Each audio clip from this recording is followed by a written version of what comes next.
Well, hello, and thank you for joining us in this podcast.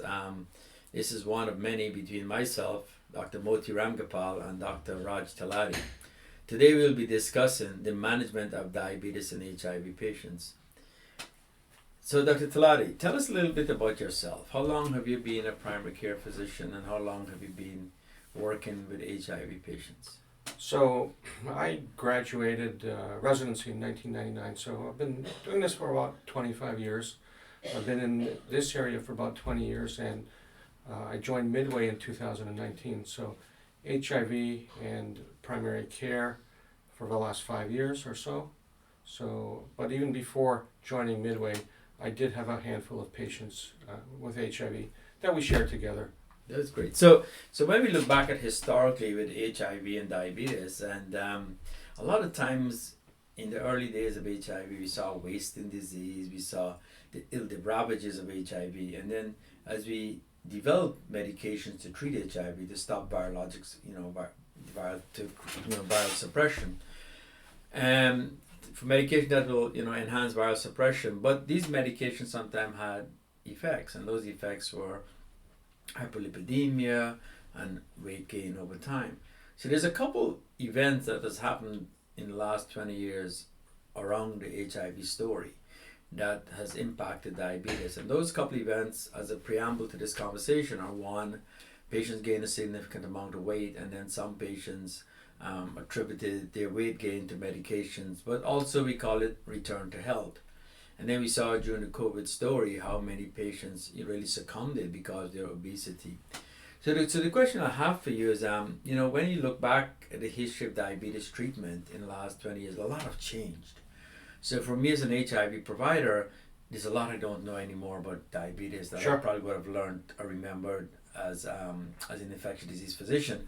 I remember, of course, metformin and diabetes and all Right. that you met. So tell me, what has changed in the last 5 or 10 years in this treatment of HIV, of diabetes? Sure. HIV. So I think first we need to understand that in the average population, the incidence of diabetes is about 8%. In the diabetic population, it's 12%. So you're absolutely right. Cytokines, medications, having uncontrolled HIV will cause diabetes. So as far as metformin, it's still recommended as a number one drug. And I think if you remember, you invited Dr. Redfield to one of our residency practices for a lecture, and even he said metformin in diabetic patients or HIV patients with diabetes is actually a good drug to use because of the anti-inflammatory effects. So metformin should be first line in addition to diet and exercise and all the good behavioral things. But the new drugs, well, of course, everybody's heard of all the semaglutides, but even before going to those, you want to look at the initial drugs, sulfonylureas. They actually cause weight gain.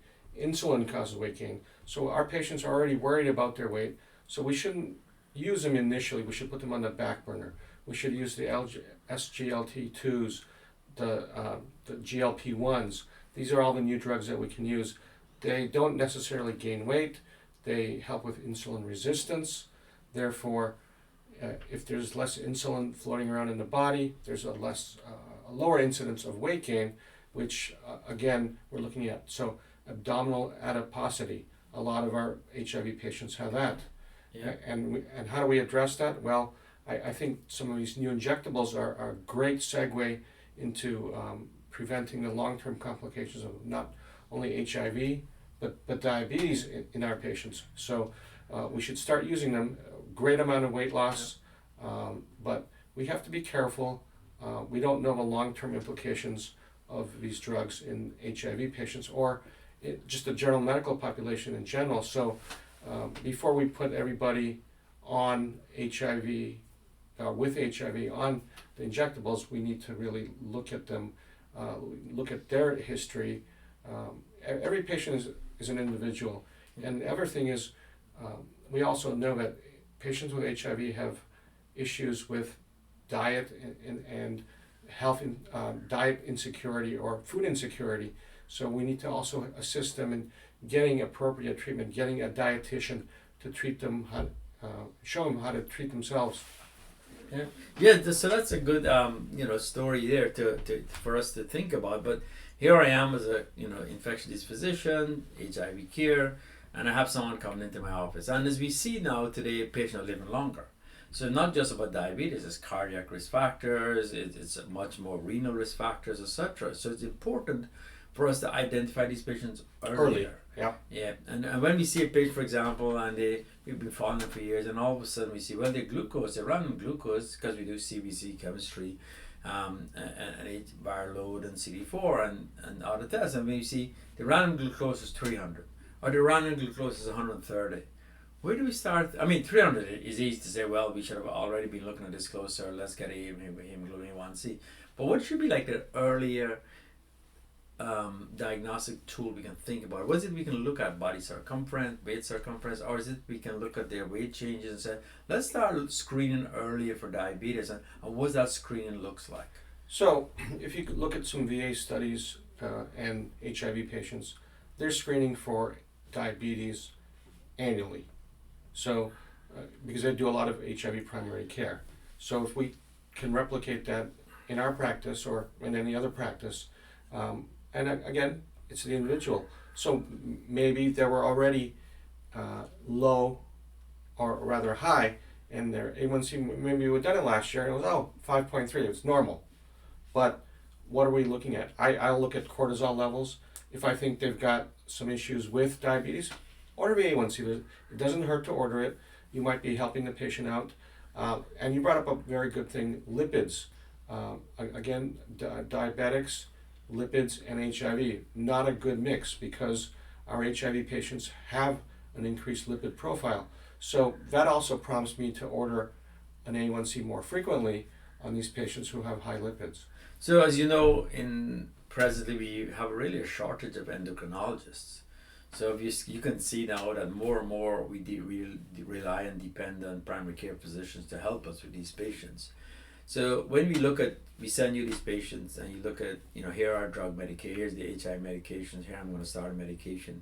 But I think the early question would be, are there any specific goals about A1C that we can look at? Do we need to say, well, it's 6.5, 7?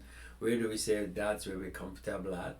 And then when you think about that, when you look at the drugs, for example, today, and you look at the integrase inhibitors and their drug-drug interaction, metformin, that's where, we'll come back to me and we'll have this discussion. What dose can you do metformin? And then when you have your A1C, when do you decide to move beyond metformin as a second line with a high A1C? So in my mind, I look at age, number one. My goal is not 6.5 or 7. Look at their age and look at comorbid conditions. If they're already on a number of medications, then I'm not going to put them on 2 or 3 oral agents. I may go ahead and just give them an injectable. Look at their kidney function, very important. So metformin is absolutely contraindicated with GFR less than 30. So obviously we're not going to use it at that level. But 50, and like you said, we're quarterly we're doing renal function, we're doing CBC. We can do A1Cs as well. But you look at those indices and you can follow them and say, hey, sulfonylurea, like I mentioned, I would never put anybody on sulfonylurea because of weight gain and the risk of hypoglycemia. But GLP-1s, SGLTs, those are great drugs. Some of them even have indications for heart protection. So that's a good thing, especially with our HIV patients. So what would you use? It really depends on the patient. If there's somebody comes in with an A1C of 11, for example, and you sent me a number of those over the last few years, I will put them on insulin and I'll tell them, once you get your diet and exercise and we get this under control, we can slowly add an oral agent and we can slowly peel away the insulin. Most of them will actually agree to that. And recently I've started using a new inhaled insulin called the FIDSA. A lot of our patients don't want to use needles, understandable. So a FIDSA can be taken with meals. It's a short-acting insulin. So there's so many options available to us now. There's no reason that HIV patients, or any patients for that matter, should be uncontrolled with their diabetes. So FIDSA has been out for a while. I think that was developed by the Mann Institute. That's even locally we had a Mann company right here locally. If I can recall, they were probably involved with that. But the question I think is, With these patients who are now on insulin and metformin, how do they monitor themselves? Do they have finger stick? Are they going into the new age technology? So using their phones? great question, because a lot of these patients want to know their current sugar, and not everybody's a candidate for the Dexcom or the Libra. I think patients using basal bolus insulins are the best patients to use that, because then they can change their next meals. If their sugar drops, they can eat a little bit more. But people who are on oral agents, really, and you look at the American Academy of Clinical Endocrinology, they don't really recommend the Dexcom or Libra, the CGMs for those type of patients. Because then, I mean, are you actually changing anything? Oh, my sugar's 79. Okay, that's great. But am I going to change? I'm not going to change my pill that I'm going to take for my diabetes. I may eat a little extra because it's 79. Oh, it's 140. Oh, I'm going to take an extra Januvia. No, that doesn't happen.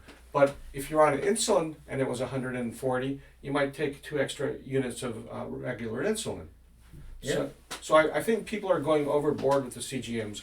I've got a number of patients angry because, oh, I want to know what my sugar is at this time, but why does it matter? Are you changing anything? Yeah.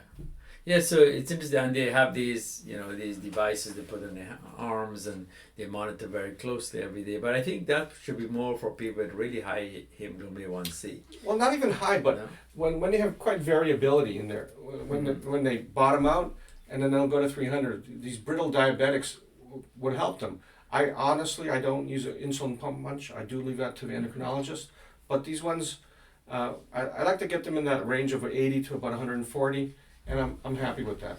Okay, that's great to hear for us. So when we think about now here, HIV patients with diabetes, and historically we've always said, well, if you have diabetes for 5 years, or 10 years or 15 years, you have a neuropathy, nephropathy, and then neurological changes over time. So the question with HIV and diabetes, do we see those changes earlier, one?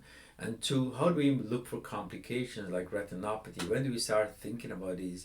And do they present earlier with a co-infection like with HIV? I would imagine they do. So second part of the question, do they occur earlier? I would think so, because of the inflammation of HIV. How do we test? Well, first they have to be diabetic. So when do we send them for testing? Well, if they're diabetic, that's one of the first things I do, send them to an optometrist or ophthalmologist, and then podiatry for the neuropathy and taking care of their feet. So we think about the retinopathy, we think about the nephropathy, which we monitor the GFR closely. We can look for proteinuria, because some of our HIV medication can sometimes do that, and that's a concern. But also looking at hypertension control at the same time, because that go hand in hand. But let's circle back to retinopathy, for example, and you look around the world globally, and diabetes in the Caribbean, for example, in Guyana, where we have a clinic, and other places in the Caribbean where diabetes is such a prevalent comorbidity. Is there any other way we can, without having an ophthalmologist, is there any other mechanism by us looking at fundoscopy to look at patients for retinopathy? Well, the problem in these other countries is diabetes goes untreated or poorly treated.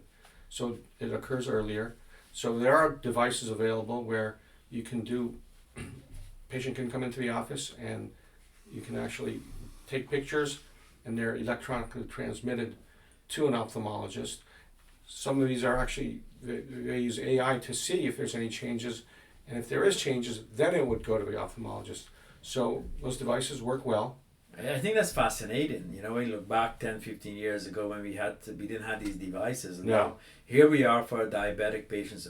We are already talking about these blood testing on their arms, with using their phone. Now we're also looking at retinal evaluation, sitting in front of these machines, which can give us AI evaluation over time. And I think this is all, amazing story for the changes we see with diabetes. And I think for HIV prescribers listening out there, I think it's an area which more and more, if you think of, it's an area where we need to be more involved in. Because as obesity is here, we have a large genetic population, the African American community, the Asian community, we need to be really, really concerned about looking for these progression of comorbidities.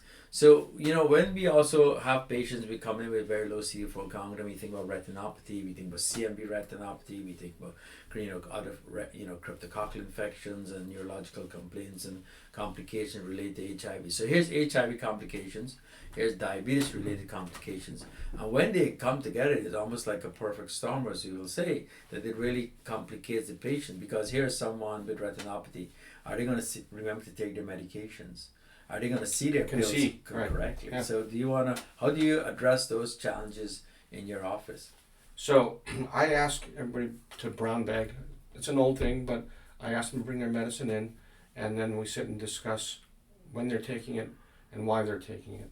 And usually that helps. But good point. I only have one patient that can't see well, so I don't have that problem yet with my patients. Yeah. But you're right, because there's been a shift in HIV drugs and patients are living longer, all these things are going to happen over time. We're going to have older HIV patients with diabetes and heart disease. So we need to start screening early and often. Yes, I agree. And, so that screening story is so important, because here we are, many of our HIV patients will come to us as an infectious disease physician and thinking that we have the capacity to be their diabetic provider as well. And that's where I think working together is such a critical part of HIV care today. I know back early years ago when a lot of providers were primary care physicians doing HIV work, and then now there's the complexity of HIV has continued to evolve. And I say complexity because even though we're saying, well, the medication got simpler. It's not twice a day medication. We don't use boosters as much. We don't use protease as much. There's a lot of integrated. But some of our medications do still have some renal impact. Some of our medications do have other impacts that we need: mental health impact, depression. And these are all the challenges we do face with HIV care. And that's why it's also important when we have patients. I mean, you look at your renal function changing, and you mentioned before, you have to be careful metformin with decrease in GFR, right? Yeah. And I think how many providers are paying attention to that? Well, I would hope all of them, but it's not the case. It's not the case, right? Because we're just focusing on CD4 viral load. Most of the time you come in and you may see a provider who will say, "Oh, your CD4 is great, your viral load is great, your labs look good," but then that GFR is tweaking. You see that? And a GFR is actually an indication of also heart disease happening. So you look at microalbumin. When somebody spills a lot of protein, they have a lot of inflammation, and that could be an impending cardiovascular event. Yeah, so I mean, I just had a patient today. I was looking at him, and I looked over the last year, and his hypertension, his GFR has also been declining, but his blood pressure is poorly controlled. But he believes it's the medication, but here's the blood pressure poorly controlled. So I've always had these how do you address that with a patient when you're saying, well, here are 2 or 3 factors, but they're convinced it's the medication or something else? So I bring up, unfortunately I'm kind of manhandled my patients, if you will. I tell them, when do you want to go on dialysis? And then they start listening to me. Yeah. I said, look, your protein is 30, now it's 280, it's 600. Your blood pressure is not acceptable, but it's the disease. I said, no, it's not the disease. It's the fact, number one, you're probably not taking your medicine as you should be. And number two, I don't want to put you on dialysis. And when I bring that word dialysis around, I have them come in more frequently so we can watch them. And then they actually comply. Yeah. And also, what I try and do is pill burden. I'll try and put them on an ACE inhibitor with a calcium, like one pill, like valsartan with amlodipine. That way there's less number of pills, they're more likely to comply with that. Yeah, so that's an interesting way of presenting to patients, and it's a reality check. So I do quite similar with HIV. What I do is that, well, here you are with you're 60 years old, you have hypertension, diabetes, obesity, HIV, and renal problems. So the question I would ask them is like, how old do you think you want to live until? Do you want to live to 75 or 80? Right. And then we have this reality check. Well, looking at all these comorbidities, you can look at the data and we'll show you that by doing 3 or 4 comorbidities with by 70 years old, they probably would not be here or will have so much more other factors.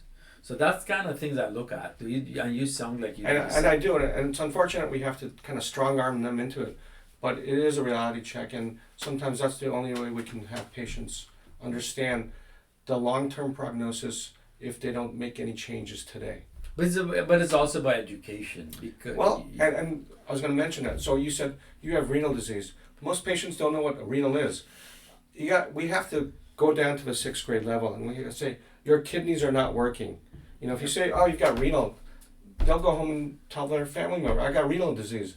Nobody knows what that means. So we also have to go down to their level. Yeah, because when we look at our community here in Fort Pierce, and Fort Pierce, Florida, as many of us listeners will know, is a very challenged community. I always describe it as an inner city without a big city. Yeah. Because we see all the challenges, the obesity, the struggles with transportation, the struggles with equitable healthcare. Food, you know, and there's Popeyes around, there's Burger Kings, and there's Right. McDonald's, and this is where, and because of the low income, they find that food affordable. It's very inexpensive to eat poorly. But I found that using our dietitian, which we have been doing, has helped significantly. So prior to this, I've always been very skeptical of dietitian, because I find that patients may not follow through with dietitian. But I found that in the last 2 or 3 years, I look at some of my patients control their blood sugar, and they will tell me they've seen a dietitian. What do you think is the role of that dietitian to us as providers? Well, the biggest role is education. Patients don't realize sometimes what they're doing wrong. You know, we'll tell them, I'll go in and say, oh, please don't eat as much rice. Right. So they think it's a free ticket still to eat rice. When they talk to the dietitian, she will tell them, hey, you really shouldn't eat 0 rice. Yep. And they actually will listen to her. And you're absolutely right. I've seen weight go down. I've seen A1Cs go down after they see her. And you know, we're doing a pilot with the food bank where we're going to feed these people and watch them for 3 months and see how it affects their LDL, their A1C. If we have underweight patients, see if we can get them to increase their weight. So the role of a dietitian is great, and I think it's underutilized. Great. Well, Dr. Talati, I'd like to thank you for spending this short time with us. And I think the role of these podcasts be short, efficient. Patients can listen to it. Other providers in the community can listen, and hopefully we can get that engagement. So thank you again for spending this time with us, and I hope we can get our patients to listen closely to what you just said. Thank you. Thank you.